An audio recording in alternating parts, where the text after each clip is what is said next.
होंगे दो चरण में। पहले चरण में नेता आपके चरणों में, दूसरे चरण में आप नेताओं के चरणों में होंगे। जब तक चुनाव है जब तक हम दबा के पियेंगे, सरकार गई तेल लेने। पहली है अखंड चूतिया पार्टी, दूसरी अखंड रड़ुआ पार्टी और तीसरी है बेला पार्टी और चौथी है झूठी पार्टी। नमस्कार, दनादन न्यूज के इस खास चुनावी एपिसोड में आप सभी का स्वागत है। आज हम पहुंच चुके हैं अंडरवेयर विधानसभा के चिरकुट गांव में। चलिए बात करते हैं सीधे पब्लिक से। और आपको पता होगा चुनाव होंगे दो चरण में। पहले चरण में नेता आपके चरणों में, दूसरे चरण में आप नेताओं के चरणों में होंगे। तो चलिए यहाँ के स्थानीय लोगों से करते हैं बात। तो आप बताना चाहेंगे इस बार किसकी सरकार बनती नजर आ रही है? जब तक चुनाव है जब तक हम दबा के पियेंगे, सरकार गई तेल लेने। रही बात सरकार बनने की, कोई भी बन जाए हमको उससे क्या मतलब। हमारे यहाँ हर जोत ने शोरू ना आ जाएगा।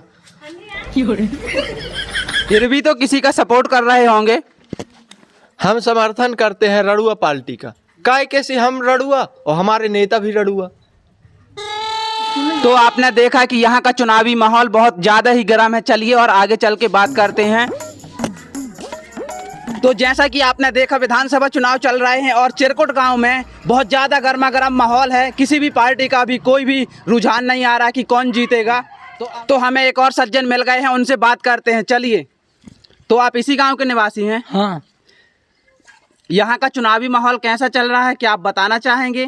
माहौल यहाँ का इतना गर्म है कि लोग गर्म जगह पर भी चुनाव प्रचार का झंडा बांध कर सोते हैं। जैसा आपने देखा कि यहाँ की जनता कितनी शिक्षित हो गई है कि किसी भी चीज़ को व्यर्थ नहीं जाने दे रही। जो झंडे मिल रहे हैं उन्हें भी लंगोट बनाकर पहन रही है। तो चलिए और आगे बाकी सज्जनों से बात करते हैं।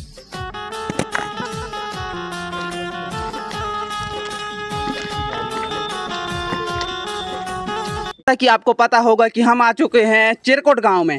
तो यहाँ के कुछ स्थानीय लोगों से बातचीत करते हैं जो यहाँ बैठे हुए हैं।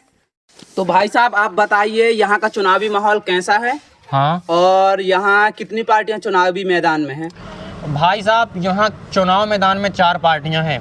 पहली है अखंड चूतिया पार्टी, दूसरी अखंड रड़ुआ पार्टी और तीसरी है बेला पार्टी और चौथी है झूठी पार्टी।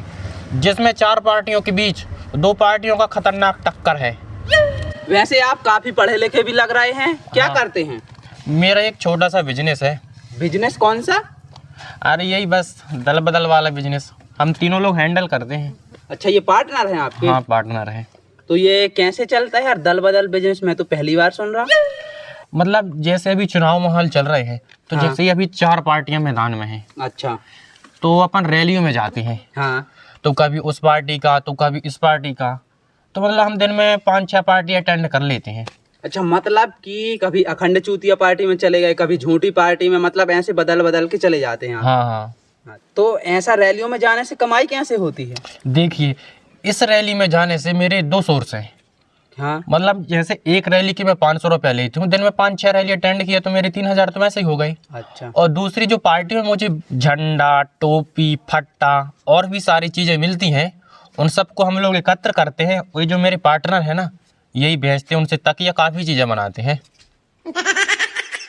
अच्छा, तो देखा आपने कि इस गांव के नौजवान युवा जो हैं काफ़ी शिक्षित और जागरूक है। मतलब चुनाव प्रचार में ये अच्छी कमाई कर लेते हैं।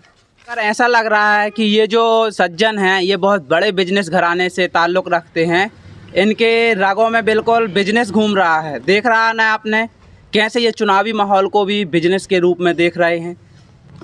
आइए इनसे और बातें करते हैं। वैसे भाई आप इस चुनाव में किस पार्टी का समर्थन कर रहे हैं? अरे भाई, कैसा मुँह में मैं गुंजेरी दे रहे हो यार? भैया थोड़ा बताइए। ठीक है ना? हाँ बताइए भैया।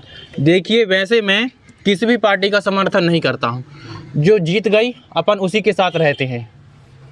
वैसे भी मेरे को अब टाइम नहीं है। अखंड रड़ुआ पार्टी का फ़ोन आ रहा है। हेलो, हाँ सर, मैं 3 बंदे को ला रहा हूँ। हाँ ठीक है, हाँ चलो अपन को चलना है वहाँ। तो यार भाई साहब और थोड़ा बात कर लेते यार। देखा आपने यहाँ के लोगों को इतना भी टाइम नहीं है कि थोड़ा बात कर सके, 2 मिनट दे सके। मुश्किल से इन्होंने 10 सेकेंड बात की होगी, इतना ज़्यादा बिजी है यहाँ का युवा। तो हम चिरकुट गांव की इन सुनसान कुलियों से निकलते हुए आ रहे हैं और यहाँ की जनता के लिए कितना संघर्ष कर रहे हैं। जैसा कि गांव का नाम है चिरकुट, वैसे ही यहाँ के लोग, मुझे तो चिरकुट नज़र आ रहा है, बिल्कुल भी यहाँ कोई दिख नहीं रहा है फ्री। और यहाँ लेकिन दो सज्जन दिख रहे हैं, इनसे बात करता हूँ। नौजवान हैं, इनका क्या माहौल है, कैसा सोचते हैं चुनाव के बारे में, वो सभी बातें करेंगे।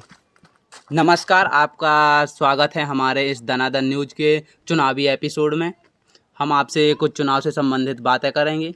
हाँ, तो जो यहाँ के पहले नेताजी थे, उन्होंने क्या क्या वादे किए थे और क्या क्या घोषणाएं की थी?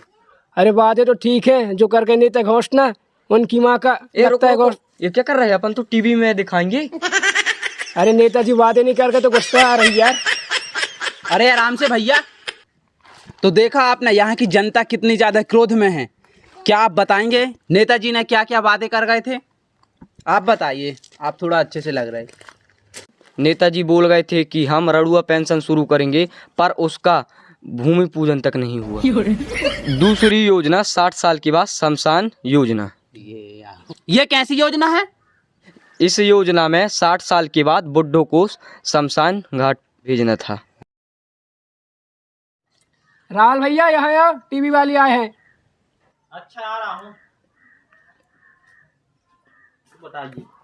तो आप बिजनेस से बहुत जल्दी आ गए? हाँ, मैं जल्दी आ गया और दूसरे लोगों को टेंडर थमा के आ गया मैं। अच्छा, हाँ। तो जैसे ये बता रहे हैं नेताजी पिछली बार कुछ वादे कर रहे थे। हाँ। तो आप बताएंगे वो पूरी हुई हैं या नहीं? नहीं हुई, कुछ पूरे नहीं हुए हैं। तो कौन कौन सी नहीं पूरी हुई वो बताइए हमें। नेताजी बोल गए थे कि भ्रष्टाचार मुक्त प्रशासन होगा। भ्रष्टाचार मुक्त तो नहीं, और सर पर चढ़ गया है यार। और बोल गए थे पक्का वादा, अब की बार नर्मदा नहर आपके द्वार। और नर्मदा नहर की तो छोड़ो यार, यहाँ टुल्लू पंप तक नहीं लगे यार। महिलाएं, यहाँ के छोटे छोटे बाल बच्चे साइकिल से 2-2 किलोमीटर 3-3 किलोमीटर दूर से पानी लाते हैं कड़ी धूप में, और लाइट भी टाइम से आती नहीं है यहाँ। तो देखा आपने, नेताजी बिल्कुल भी यहाँ काम नहीं किए, जिस वजह से यहाँ की जनता बहुत ज़्यादा क्रोधित है और उनका क्रोध लाजमी है। ये कह रहे हैं नर्मदा नहर नहीं आई, लेकिन कोई तो नहर आई है यार, छोटी गंगा आई है। देखो आप, यहाँ बह रही, वो भी बह रही, दोनों तरफ है। आपने देखा कि यहाँ के लोग कितने ज़्यादा बिजी हैं, और अभी हमें और ज़्यादा लोग तो नहीं मिल रहे कि उनसे बात कर सकें, क्योंकि खेती किसानी का काम चल रहा। तो वो लोग गए हैं खेत में, लेकिन नेताजी ने एक भी काम नहीं किया। और एक बार फिर लौटते हैं कुछ ही क्षणों बाद दनादन न्यूज़ में, चुनाव के एक और नए एपिसोड में। तब तक के लिए बाय बाय।